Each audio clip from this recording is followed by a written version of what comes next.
पुणे एक बहुत पुराना शहर है। इसकी गलियों में इतिहास की कहानियां बसी हुई हैं और हर कोने में एक नया रहस्य छुपा हुआ है। यहाँ बहुत सारी कहानियां हैं। कुछ कहानियां सदियों पुरानी हैं, जो पीढ़ी दर पीढ़ी सुनाई जाती रही हैं।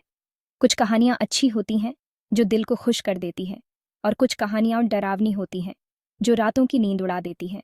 यह कहानी एक ऐसे डरावने मकान के बारे में है, जो पुणे के एक पुराने मोहल्ले में स्थित है। यह मकान बहुत पुराना था। इसकी दीवारें दरारों से भरी हुई थीं और चारों ओर जंगली पौधे उगाए थे। लोग कहते थे कि यह भूतिया मकान है। यहाँ अजीब अजीब घटनाएं होती थीं, जो किसी की समझ में नहीं आती थीं।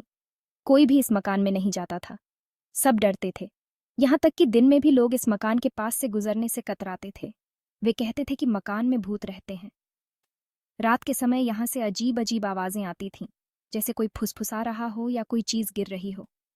रात में अजीब अजीब आवाजें आती थीं। कभी कभी ऐसा लगता था जैसे कोई दरवाजा खटखटा रहा हो, लेकिन जब कोई देखने जाता तो वहां कोई नहीं होता। क्या यह सच था? कोई नहीं जानता था। कुछ लोग कहते थे कि यह सब मन का वहम है, जबकि कुछ लोग इसे सच्चाई मानते थे।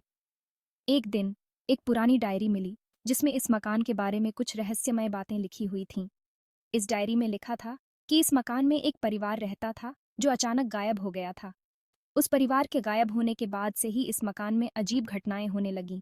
लोग कहते थे कि उस परिवार की आत्माएं अब भी इस मकान में भटकती हैं। इस मकान के बारे में जानने के लिए कई लोग यहाँ आए, लेकिन कोई भी इस रहस्य को सुलझा नहीं पाया।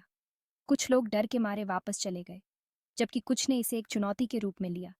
कुछ पैरानॉर्मल इन्वेस्टिगेटर्स ने भी यहाँ आकर अपने उपकरण लगाए, ताकि वे इस मकान के रहस्यों को उजागर कर सकें।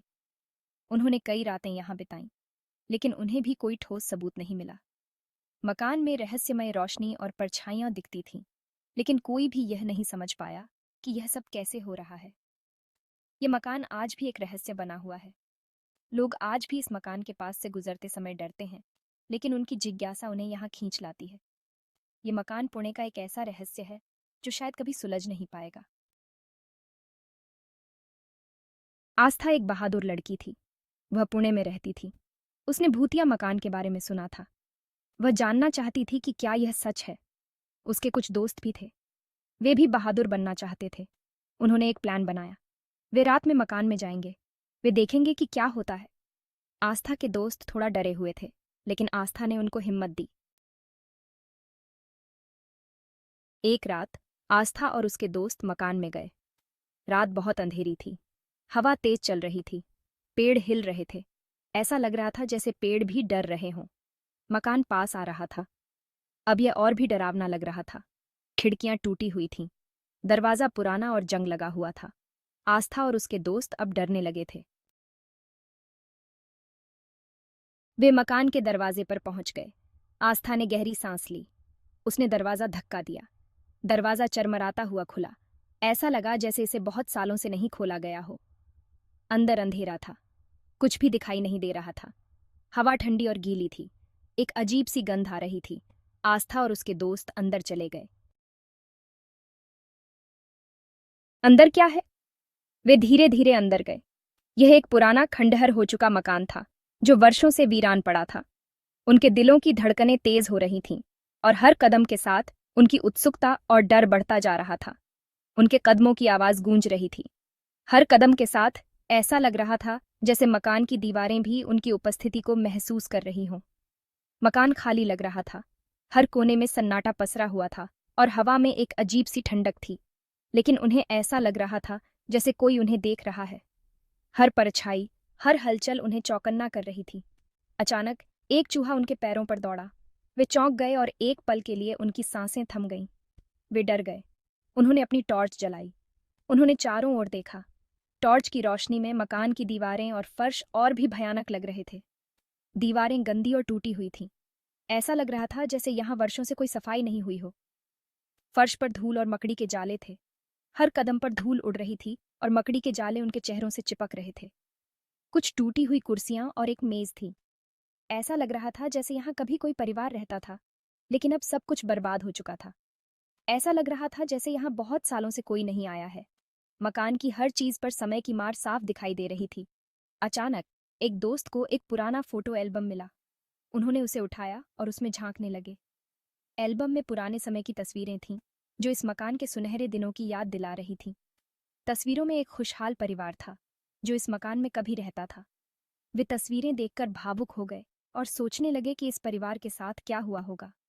तभी उन्हें ऊपर की मंजिल से अजीब आवाजें सुनाई देने लगीं। वे डर गए और एक दूसरे की ओर देखने लगे। उन्होंने हिम्मत जुटाई और ऊपर की मंजिल की ओर बढ़ने लगे। सीढ़ियां चरमरा रही थीं और हर कदम के साथ उनका डर बढ़ता जा रहा था।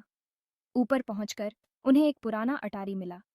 अटारी में पुराने सामान और धूल की मोटी परतें थीं। एक दोस्त को एक पुरानी डायरी मिली। उन्होंने उसे खोला और पढ़ने लगे। डायरी में उस परिवार की कहानियां थीं जो कभी इस मकान में रहता था।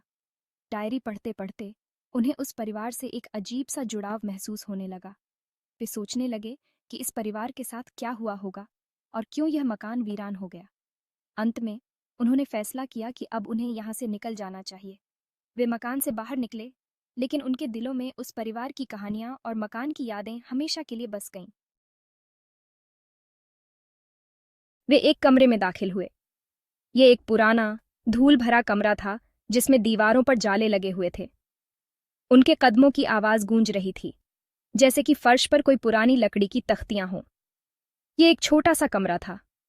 इसमें एक खिड़की थी जो शायद सालों से नहीं खुली थी।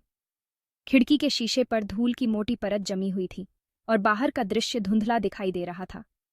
खिड़की से ठंडी हवा आ रही थी। हवा इतनी ठंडी थी कि उनके रोंगटे खड़े हो गए। पर्दे हवा में लहरा रहे थे, जैसे कि कोई अदृश्य शक्ति उन्हें हिला रही हो। अचानक उन्होंने एक आवाज सुनी। ये आवाज इतनी तेज और अप्रत्याशित थी कि सभी चौंक गए। वे एक दूसरे की ओर देखने लगे, जैसे कि ये जानने की कोशिश कर रहे हों कि यह आवाज कहाँ से आई। ये एक अजीब सी आवाज थी। ऐसा लग रहा था जैसे कोई बहुत दूर से चीख रहा हो, लेकिन आवाज कमरे के अंदर ही गूंज रही थी। उनके चेहरों पर डर साफ दिखाई दे रहा था। ऐसा लग रहा था जैसे कोई रो रहा हो। यह रोने की आवाज इतनी दर्दनाक थी कि उनके दिलों में एक अजीब सी बेचैनी होने लगी। वे समझ नहीं पा रहे थे कि यह आवाज असली है या उनकी कल्पना। वे डर गए। उन्होंने एक दूसरे को देखा।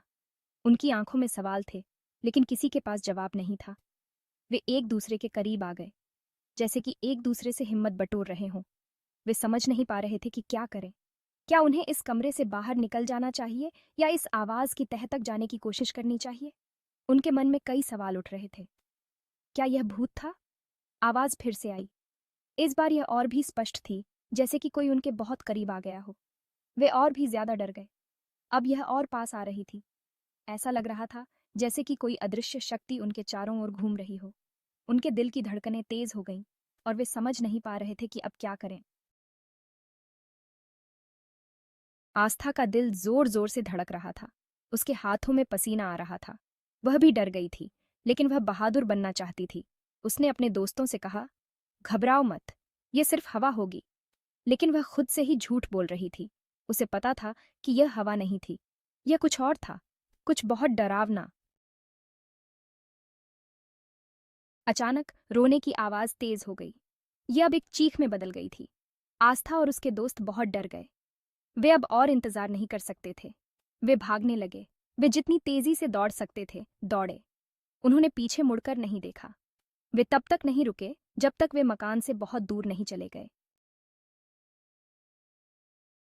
आस्था और उसके दोस्त घर वापस आ गए। वे बहुत थके हुए थे। वे बहुत डरे हुए थे, लेकिन वे सुरक्षित थे। उन्होंने उस रात जो कुछ भी देखा और सुना था, उसे वे कभी नहीं भूलेंगे। उन्हें अभी भी नहीं पता था कि वह आवाज किसकी थी। क्या यह भूत था या यह कुछ और था? वे इसे कभी नहीं जान पाए। यह रहस्य हमेशा के लिए रहस्य ही बना रहेगा। आस्था अब भी कभी कभी उस रात के बारे में सोचती है। वह उस अजीब आवाज के बारे में सोचती है। उसे अब भी बहुत डर लगता है, लेकिन उसे अपनी बहादुरी पर भी बहुत गर्व है। वह जानती है कि वह फिर कभी उस मकान में नहीं जाएगी। यह बहुत खतरनाक है। क्या आप उस मकान में जाने की हिम्मत करेंगे? यह कहानी हमें बताती है कि हमें कभी भी किसी भी चीज से नहीं डरना चाहिए। हमें हमेशा बहादुर बनना चाहिए और मुश्किलों का सामना करना चाहिए। लेकिन हमें यह भी याद रखना चाहिए कि सावधान रहना भी बहुत जरूरी है। हमें अपनी और अपने दोस्तों की सुरक्षा का ध्यान रखना चाहिए।